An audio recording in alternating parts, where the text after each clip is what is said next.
యాక్చువల్‌గా మాకు last year permission రానప్పుడు ఇష్యూస్ ఉన్నప్పుడు నేను చాగంటి కోటేశ్వరరావు ప్రవచనాలు అప్పుడప్పుడు వింటుంటాను.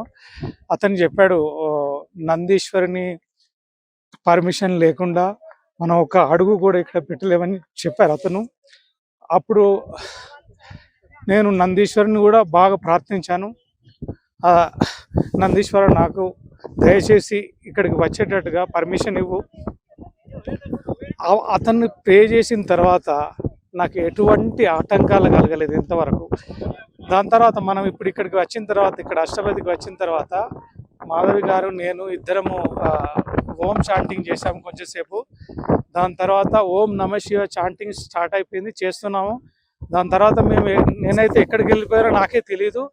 సడన్గా నాలో నుంచి ఏదో వాళ్ళని నేను యాక్చువల్గా శివుని పార్వతిని మదర్ ఫాదర్గానే ఎప్పటికీ అలానే భావిస్తుంటాను ప్రతి క్షణం. నాకెందుకు అలా ఏడవాలనిపించింది, బాగా భావోద్వేగమైపోయాను. ఇంకా అక్కడ కింద పడి ఏడవాలనిపించింది అంతా.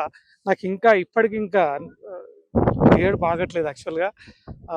నాకు అనుభూతి చాలా నాకు శివుని నాకు గ్రాంట్ ఇచ్చాడు, పర్మిషన్ ఇచ్చాడు. Thank you very much for your travels, Gayatri travels, to bringing me here.